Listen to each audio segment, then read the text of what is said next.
Buenos días, buenas tardes o buenas noches para todos los estudiantes del curso de Derecho Laboral Individual y Colectivo. Bienvenidos a este encuentro, a este video, en donde pues básicamente estaremos hablando de lo que son los elementos del contrato.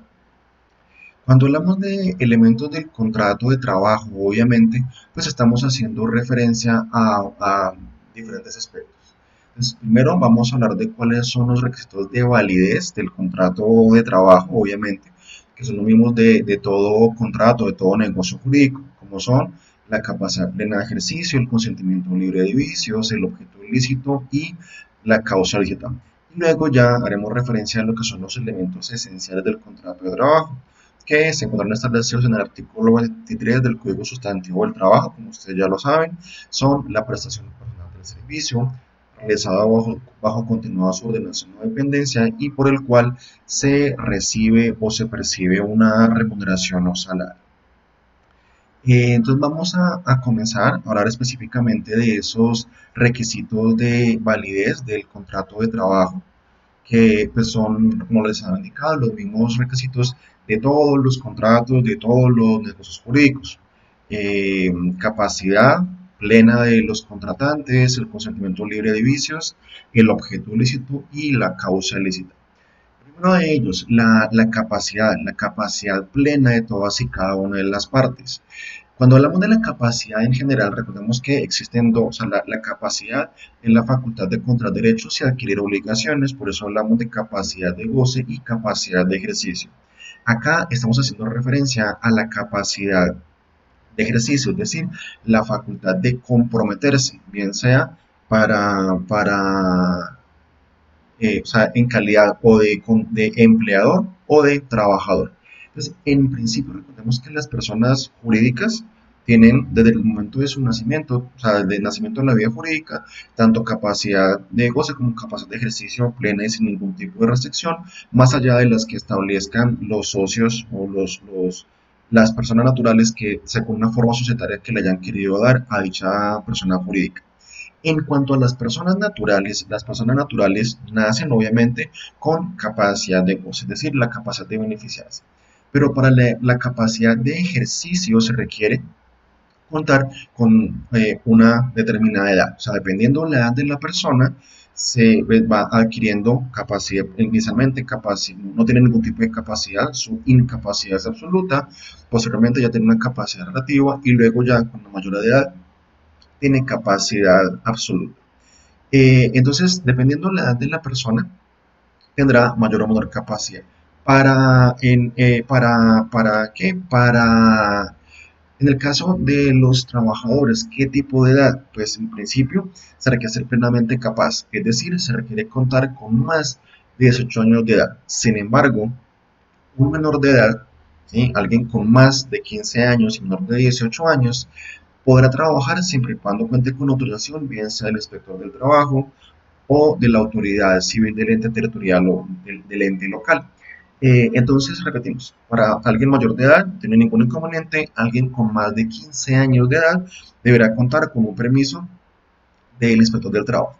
Asimismo, también excepcionalmente para situaciones artísticas, culturales, recreativas y deportivas, un menor de 15 años puede obtener esa autorización. Entonces, repetimos que en forma excepcional se puede autorizar que un menor de 15 años trabaje, pero siempre y cuando sea para desarrollar solamente actividades artísticas, culturales, recreativas o deportivas. Son como las condiciones.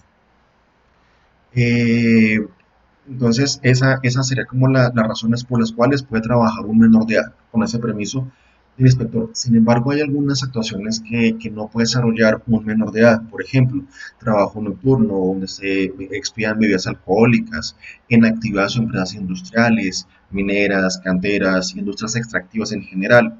Tampoco para industrias, construcción o transformación de electricidad o de cualquier fuerza motriz, tampoco en la construcción o modificación de edificios, ferrocarriles, muelles, canales o distribución de gas, ni tampoco en el transporte de personas o de mercancías. ¿Sí? Digamos que son como las restricciones que se tienen frente al tema. Esta disposición respecto de la edad se encuentra establecida en el artículo 35 del Código de Infancia y Adolescencia, que por su especialidad, digamos, o sea, especialidad en cuanto a la regulación de todo lo que tiene que ver con infantes y adolescentes, pues tiene una aplicación de tipo general. Por eso se conserva, o sea, tiene plena vigencia este aspecto. El segundo requisito de validez del negocio jurídico, en este caso el contrato de trabajo, el consentimiento. Recordemos que el consentimiento es la manifestación de voluntad de las personas, bien sea en forma expresa, oral o escrita. Entonces, para poder manifestar ese acuerdo de voluntades, pues esa manifestación debe estar libre de cualquier vicio. Recordemos que los vicios del consentimiento son el error, la fuerza y el dolo. Eh, un aspecto importante, recordemos que el contrato de trabajo siempre es intuito persona, es decir, se celebra con persona cierta y determinada, o sea, hablando respecto del trabajador. O sea, se contrata al trabajador para que él, en forma personal, en forma directa, preste el servicio al cual ha sido contratado. Entonces, un error en la persona constituye un vicio del consentimiento. Es decir, si se cree que se contrata con una persona, se contrata a un trabajador, pero pues por error se está contratando a un homónimo o a su hermano mellizo, a su hermano gemelo, pues digamos que eso constituye un vicio como tal del consentimiento. El tercer requisito de validez del contrato, de trabajo, el objeto. Recordemos que el objeto es la prestación, la actividad a la cual se compromete cada una de las partes. Entonces, ¿cuál es la prestación a la cual se compromete el trabajador? Pues a prestar un servicio. ¿Y cuál es la principal prestación a la cual se compromete el empleador? A pagar o a remunerar esa actividad personal del trabajador con un salario. Entonces, esa prestación a la cual se compromete cada una de las partes debe ser lícita. Entonces, ese objeto o esa prestación debe ser determinable, posible y lícito. Entonces, en eso consiste básicamente este tercer requisito o esta tercer requisito de validez del contrato de trabajo. Importante, repito, que se estipulen claramente cuáles son las obligaciones de cada una de las partes. Cuando digo que se deben establecer, no necesariamente quiere decir que tenga que constar por escrito, sino que pues para las partes quede absolutamente claro el tema. El cuarto y último requisito de validez del contrato de trabajo, la causa. La causa en el contrato de trabajo. Recordemos que la causa es esa motivación, lo que lleva a la persona esa motivación a contratar. Obviamente se trata de un aspecto de índole subjetivo, de aspecto muy intrínseco de la persona y pues a veces es complicado conocer cuál es la motivación, qué es lo que impulsa a la persona a celebrar determinado acuerdo de voluntades. Pero pues digamos que o sea, si por algún elemento externo se materializa o sale a la luz cuál es la verdadera motivación de la persona y esa motivación es ilícita, pues eso generará una invalidez del negocio jurídico como tal. Entonces, normalmente cuál es la motivación del trabajador para contratar? Pues obviamente procurarse un salario y con fundamento en eso, satisfacer sus necesidades económicas y las de su núcleo familiar o las personas que dependan de ese trabajador. Para el empleador, ¿cuál es la motivación? Pues obviamente la necesidad de procurarse servicios personales de manera subordinada, sin beneficiarse de la actividad personal desarrollada por sus trabajadores.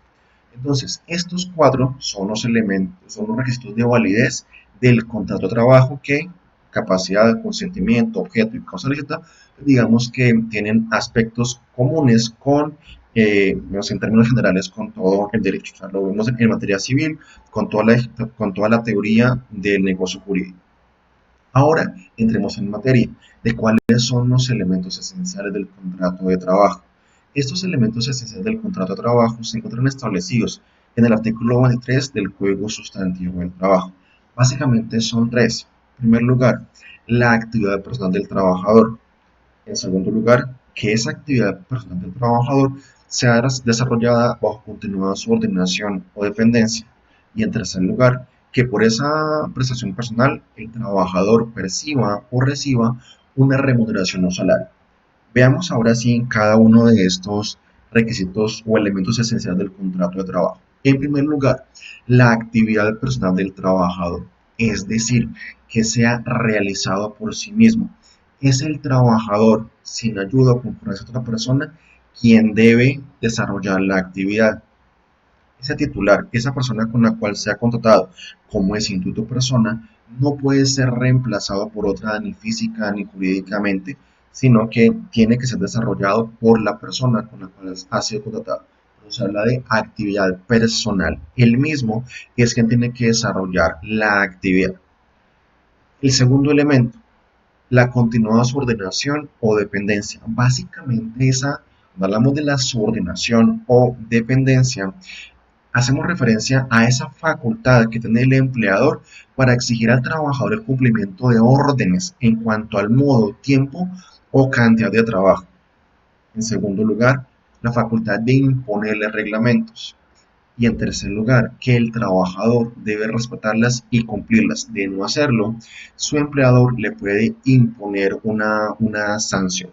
Entonces, de esas tres facultades, sí, exigir al trabajador el cumplimiento de órdenes en cuanto a tiempo, modo y lugar, imponerle reglamentos y la obligación del trabajador de respetar y acatar esas órdenes, pues digamos que se derivan una serie de derechos o de facultades para el empleador. Como vemos acá, el empleador cuenta con una serie de poderes. ¿Sí? Esos son los poderes del empleador. Los poderes del empleador que ostenta en virtud de esa facultad de subordinación o dependencia. El primer poder, el poder de organización o el poder reglamentario,